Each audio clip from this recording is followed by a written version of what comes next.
안녕하세요. 우석주입니다. 오늘 다룰 내용은 테라와 루나에 대한 부분입니다. 저는 기본적으로 테라와 루나는 다단계 폰지 사기라는 입장입니다. 이 루나와 테라는 복잡한 알고리즘으로 포장된 다단계 폰지에 불과하다는 것이 저의 생각입니다. 그렇다면 왜 저는 이 부분이 폰지 사기라고 하는지 구체적으로 살펴보도록 하겠습니다.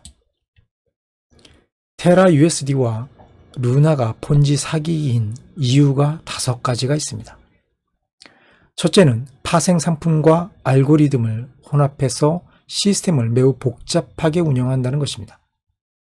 이런 부분들은 사실 파생 상품만을 이해하거나 이 암호자산을 이해하기 위해서 알고리즘을 별도로 연구하지 않는 이상은 이 내용이 이해하기 매우 어려웠을 것입니다. 그러나 이 부분까지는 충분히 그럴 수 있다라고 생각할 수 있습니다.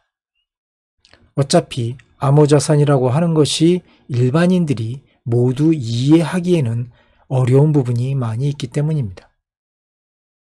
또한 이 테라와 루나는 최첨단 완벽한 탈중앙화 금융 시스템에 의해서 움직이고 있다는 것을 강조하고 있습니다. 이 또한 다른 알트코인이라든지 비트코인들이 항상 주장하고 있는 디파이 금융 시스템이라는 부분, 이 부분에 대해서 누구도 뭐라고 할 수가 없습니다. 저 또한 이 부분까지는 뭐라고 하기가 매우 어렵습니다. 그러나 세 번째부터는 뭔가 냄새가 납니다. 바로 명칭에서 알 수 있듯이 알고리즘 스테이블 코인이라는 명칭입니다. 우리가 많이 들어본 명칭 중에 스테이블 코인이라는 부분을 들어보셨을 것입니다. 미국 달러와 1대1로 연동해서 코인이 움직인다는 것입니다. 그런데 이 스테이블 코인은 알고리즘이라는 말이 앞에 붙습니다. 이 알고리즘이라는 말이 들어감으로 인해서 어디선가 들어봤던 유사수신행위라는 말과 매우 비슷함을 느낄 수 있을 것입니다. 우리가 보통 은행에 돈을 집어넣을 때 수신행위를 한다라고 합니다. 그러나 불법적인 금융다단계라든지 이런 뉴스를 보시면 항상 나오는 것이 유사수신행위입니다. 이와 비슷한 것이 바로 알고리즘 스테이블 코인이라고 생각하시면 될 것 같습니다. 그래서 저는 여기에 유사 스테이블 코인이라는 명칭으로 바꾸는 것이 맞지 않을까라는 생각입니다. 이 스테이블 코인은 미국 달러와 부분적으로는 1대1로 연동하는 것처럼 보이지만 어디에도 이 US 달러가 예치되어 있거나 반드시 있어야 된다는 부분이 없기 때문에 실질적으로는 스테이블 코인으로 볼 수가 없다는 것입니다. 가장 중요한 부분은 바로 네 번째입니다. 이 네 번째가 직접적으로 폰지 사기라는 것입니다. 지속 가능성이 불가능한 돌려막기식 수익 구조를 가지고 있습니다. 구조적으로 회사는 수익보다는 비용이 많이 발생하고 어떠한 형태의 수익보다도 비용은 기하급수적으로 늘어날 수밖에 없는 구조를 가지고 있다는 것입니다. 이 부분은 이후에 핵심적으로 다루려고 생각을 하고 있기 때문에 여기에서는 내용만 말씀드리고 넘어가겠습니다. 5번째는 이 모든 것이 결국에는 유지 불가능하기 때문에 언젠가는 무너질 수밖에 없는 것이라는 것입니다. 그래서 이 코인에는 자폭 기능이 탑재되어 있다고 생각합니다. 바로 알고리즘의 실패입니다. 이 모든 코인의 중심에는 이 알고리즘이 있습니다. 그런데 누구도 이 알고리즘이 어떤 식으로 운영되고 있고 어떤 상황에서 어떻게 작동하는지 아무도 모르기 때문에 이 부분에 실패가 일어나서 이 코인이 망했다라고 한다면 이 부분에 대해서 누군가가 문제 제기를 하기가 매우 어렵다는 구조라는 것입니다. 그렇지만 이 알고리즘이 실패를 하게 되면 투자자는 모든 자산을 잃게 되고 테라폼 넵스 주주는 파산에 이를 수밖에 없는 구조입니다. 그러면 어떠한 멍청이가 이러한 구조를 만들어 놓고 회사를 운영을 하고 그리고 그 모든 오명을 뒤집어 쓸 것인가 라고 생각하실 수도 있습니다. 그러나 여기에 맹점이 하나 있다라는 것입니다. 그 부분도 뒤에서 말씀드리겠습니다. 먼저 이 회사는 최대한 많은 투자자를 유치해야지만 유지될 수 있는 수익 구조를 가졌다라고 말씀드렸습니다. 그것이 바로 개미굴 작전입니다. 이 개미굴 작전의 1단계는 바로 미국 달러를 가지고 오면 거기에 1.109배의 테라를 준다는 것입니다. 그리고 이 테라를 1만 가지고 있어도 바로 미국 달러 1달러와 교환을 해줍니다. 그렇다면 사람들은 미국 달러를 테라로만 바꾸기만 하더라도 교환 차익으로 약 11%의 소득을 가져갈 수 있습니다. 매우 매력적인 그런 시스템입니다. 그러나 이 1단계만 계속 유지하면 결국에는 회사는 파산할 수밖에 없습니다. 그래서 2단계로 넘어갈 수밖에 없다라는 것입니다. 이 2단계에서는 테라 USD를 앵커 프로토콜이라는 곳에 예치를 하게 만듭니다. 이 앵커 프로토콜은 다시 말해서 이 암호화폐의 은행과 같은 곳입니다. 이 앵커 프로토콜에 2022년 04월 기준으로 UST를 예치를 하면 연 19.5%의 이자를 지급을 합니다. 엄청나게 높은 이자를 지급한다는 것입니다. 그러면 투자자는 1단계와 2단계만 거치더라도 거의 30%가 넘는 이득을 보게 되는 것입니다. 이 부분이 전형적인 금융다단계 수법입니다. 그런데 이것이 암호자산과 같이 일어나니까 사람들은 이 부분을 마치 새로운 세상에 새로운 시스템이기 때문에 이런 이자가 가능할 것이라고 착각을 할 수도 있습니다. 그러나 본질적으로 회사가 수익이 없는 상황에서 이런 많은 이자를 지급한다라는 것은 뭔가 다른 것이 있다라고 생각을 해야 되지만 이 부분에서 많은 투자자들은 그 부분을 간과했을 것입니다. 그런데 회사는 이자만을 주는 것이 아니라 대출을 통해서 수익을 창출한다라는 그런 말을 합니다. 암호자산을 담보로 해서 대출을 해주면서 연 10%의 이자를 받겠다라고 합니다. 상식적으로 남에게 줄 때는 더 많은 이자를 주고 내가 정작 받아야 될 때는 적은 이자를 받는다는 것은 상식에 어긋나는 행위입니다. 그런데 이 앵커 프로토콜에서는 그것이 이행이 됩니다. 만약에 누군가가 테라를 예치를 하고 암호자산을 담보로 해서 대출을 해간다면 9.5%의 이자가 생깁니다. 그러면서 이 대출한 것으로 다른 투자를 할 수도 있다는 것입니다. 만약에 이 회사가 정상적인 대출 업무를 했다라면 아마도 대출이 19.5% 그리고 예치로 받은 이자로 지급하는 것이 10% 정도가 되면은 어느 정도 이해가 될 수가 있습니다. 그러나 회사는 전혀 그렇게 하지 않았죠. 그렇기 때문에 필연적으로 3단계로 넘어갈 수밖에 없다라는 것입니다. 이 3단계는 바로 테라를 루나라고 하는 회사가 만들어낸 암호화폐로 교환해 준다는 것입니다. 그런데 여기에서 특이점이 처음에는 1USD를 1.109테라로 바꿔주는데 1테라를 루나로 변경해 줄 때는 그 교환 비율이 명확하게 정해져 있지 않다라는 것입니다. 바로 여기에서 알고리즘이 들어갑니다. 알고리즘에 의해서 AI가 수시로 변경하기에 정확한 교환 비율은 그때그때 다르다. 그래서 누구도 정확하게 테라가 얼마의 루나로 변경되는지 모른다는 것입니다. 그런데도 많은 사람들이 루나로 갈아탔습니다.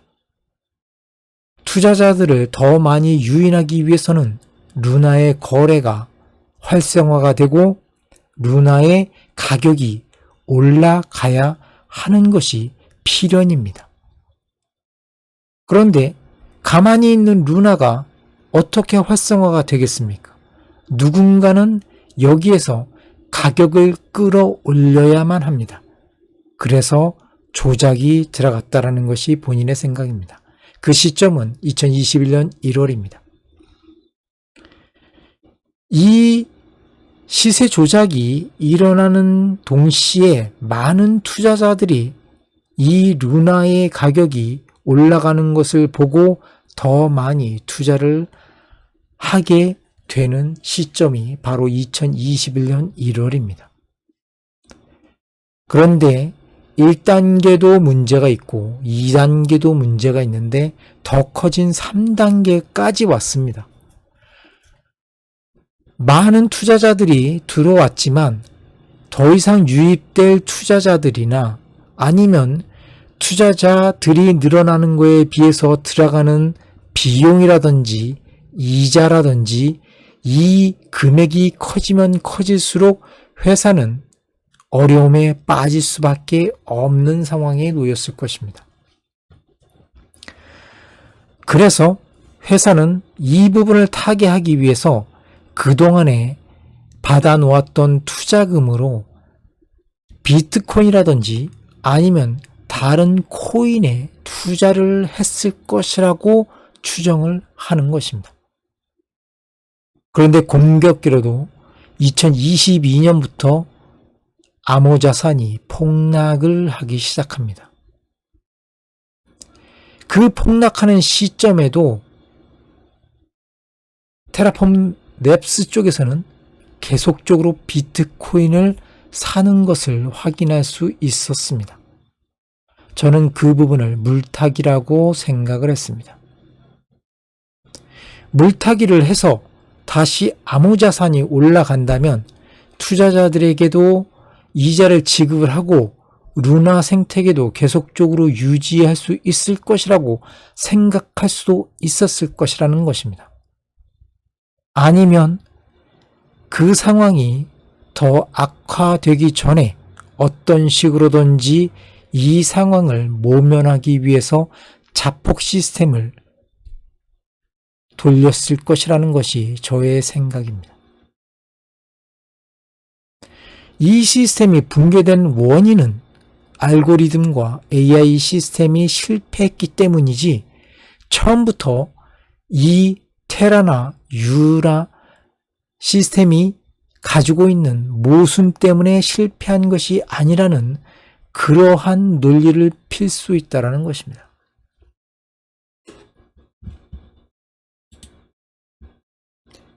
회사는 끊임없이 테라와 루나를 관리를 해왔습니다. 루나 가격이 상승만이 투자자를 유인하고 테라 환경을 유지시킬 핵심으로 파악했을 것입니다. 시세를 조작하고 그것으로 인해서 발생하는 이득을 가지고 누적 적자와 추가 발생 비용을 해결하려 했을 것이라는 것입니다. 그 증거가 2021년 1월 달까지만 하더라도 루나 시세가 1.26달러였습니다. 이것이 달러로 표시는 되고 있지만 실질적으로는 달러가 아니라 1테라일 가능성이 매우 높습니다. 거래소들은 이 가격이 어떤 식으로 형성되고 있는지 정확하게 모를 확률이 매우 높습니다. 거래소들은 거래 수수료를 목적으로 하고 있기 때문에 이 부분이 테라에서 루나로 넘어온 것인지 아니면 루나가 달러를 교환을 해서 이런 식으로 유입됐는지 정확하게 모를 수 있다는 것입니다. 테라 루나가 폰지 사기 같다라는 영상 글이 이슈화되는 시점이 2020년이었습니다. 이 시기에 테라와 루나는 폭락을 한번 겪었습니다. 그런데 이 폭락이 미국 연준이 긴축과 이자율을 올리겠다라는 것 때문에 폭락을 하게 된 것인지 아니면 영상과 글에서 만들어진 폰지 사기라는 이 이슈로 인해서 폭락을 한 것인지 아니면 이 회사가 가지고 있는 투자금이라든지 이런 부분에 문제가 발생되면서 더 이상 루나를 관리하기 어려워졌기 때문에 이 상황에서 한번 추락을 한 것인지는 정확하게 알 수가 없습니다. 그러나 한번 더 반등을 하면서 최고의 가격으로 올라가는 루나의 그래프를 볼 수가 있습니다. 저는 여기에서 아마도 최후의 어떤 폭락을 가정을 하고 모든 금액을 빨아들이기 위해서 이러한 부분의 모습이 나타나지 않았을까라는 생각을 해봅니다. 대부분의 주가 조작이라든지 차트를 가지고 뭔가를 만드는 사람들의 전형적인 수법도 이와 유사하기 때문입니다. 테라를 1달러로 유지하고 루나를 더 높은 금액으로 유지하는 데는 엄청난 노고가 필요했을 것입니다. 그러나 폭락은 노고 그 자체를 안 해버리면 너무나 쉽게 이루어질 수밖에 없는 구조가 테라와 루나에 있다라는 것입니다. 그렇기 때문에 어느 날 갑자기 테라와 루나는 폭락한 것입니다. 이 자폭 시스템이 어떻게 운영됐는가라고 저는 본다면 바로 이 자폭 기능은 알고리즘의 실패다. 그러면은 이 알고리즘의 실패로 인해서 투자자는 모든 것을 다 잃어버릴 수밖에 없고 테라폼 랩스 주주 또한 회사와 같이 파산할 수밖에 없는 상황이 됩니다. 그러면 모두가 불행한데 과연 왜 이런 자폭 시스템을 돌릴 수밖에 없는가?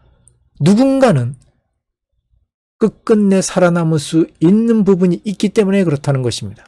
그것이 바로 루나 파운데이션 가드라는 것입니다. 제가 생각하고 있는 가상 시나리오는 다음과 같습니다.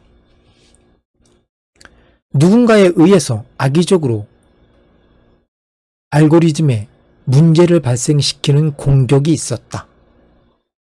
제가 조금 전에 말씀드린 그 루나의 폭락 부분을 말씀드리는 것입니다. 이 부분이 어떤 악의적인 세력에 의한 공격이라고 하는 것입니다. 회사는 시스템 복구를 위해 최선을 다하고 있다는 모습을 보여준다. 투자자들의 신뢰가 추락하여 테라와 루나가 폭락을 하고 있다. 그리고 폭락을 했다. 이런 폭락 사태를 이유로 각 코인 거래소가 거래를 중단을 했다. 그래서 더 이상 테라와 루나를 거래할 수 없는 상황에 놓일 수밖에 없게 그렇게 만들었다는 것입니다. 테라폼 랩스는 자녀 가치에 대해서 달러로 보상을 하겠다라고 말할 수 있습니다. 그런데 1테라를 미국 달러로 교환을 하더라도 0.12달러로 교환을 해주고 1루나는 그거보다 더 적은 0.00003테라로 변경을 해준다는 것입니다. 엄청나게 많은 사람들이 이 루나의 가치가 폭등하고 있는 시기에 테라를 갖고 있던 사람들조차도 루나로 변경을 했다라면 현재 테라를 순수하게 가지고 있고 그 순수하게 가지고 있는 테라마저도 0.12달러밖에 되지 않기 때문에 회사 입장에서는 거의 보상해줄 테라나 루나가 없다라는 계산이 나옵니다. 그럼에도 불구하고 얼마의 돈으로 지불을 해줘야 된다라고 한다면 테라폼 랩스에서 그 부분을 교환을 해줘야 되지만 테라폼 랩스에는 아무런 자산이 남아있지 않을 것입니다. 그러면 테라와 루나는 전량 소각되고 테라폼 랩스는 파산할 수밖에 없을 것입니다. 코인 투자자들은 막대한 손실을 입을 것이고 테라폼 랩스 주주 또한 파산으로 인한 손실을 겪을 수밖에 없습니다. 그렇다면 악의적인 공격자가 누구이고 왜 이 시기에 이 중요한 타임에 정확하게 그런 악의적인 공격을 할 수 있었을 것인가? 그리고 그 공격자는 어떠한 이득을 취했을 것인가? 라는 것입니다. 누군가는 공매도 세력이 이러한 사태를 보고 미리 공격을 하지 않았을까라는 얘기를 하기도 합니다. 그렇다면 누군가는 공매도로 인해서 이득을 봤다라는 사람들이 나와야 되고 그 금액이 엄청나게 클 것이라는 것입니다. 그런데 아직까지는 그 부분을 알 수는 없었습니다.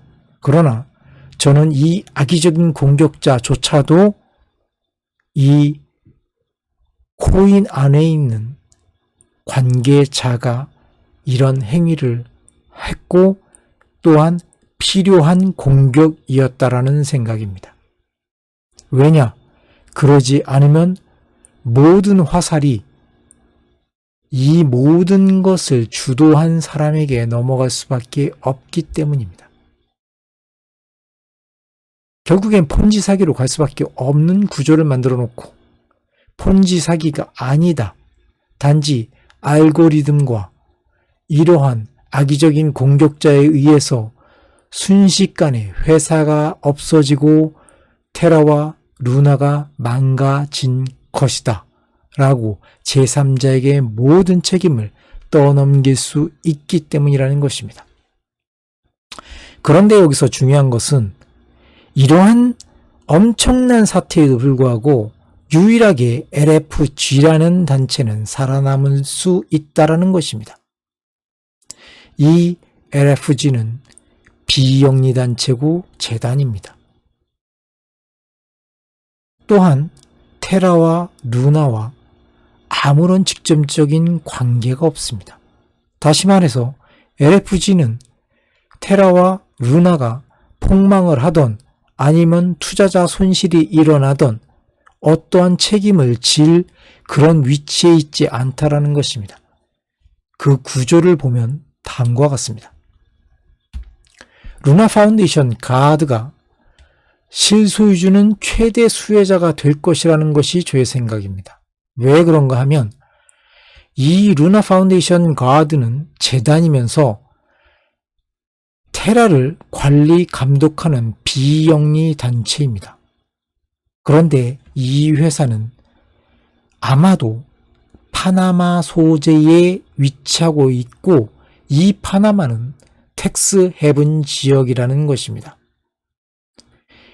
이 LFG는 아마도 페이퍼 컴퍼니로 추정이 되고 있고 테라폼 랩스로부터 받은 비트코인 5조 원 정도와 기타 자산을 소유하고 있을 것으로 추정이 됩니다.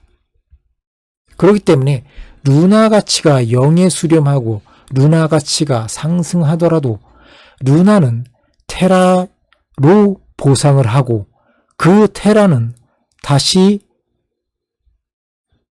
테라폼 랩스에서 보상을 해줘야 되는 그런 구조로 만들어져 있다면 이 LFG는 테라폼 랩스로부터 비트코인 5조 원을 기부를 받았는데도 불구하고 어떠한 부분에 대해서도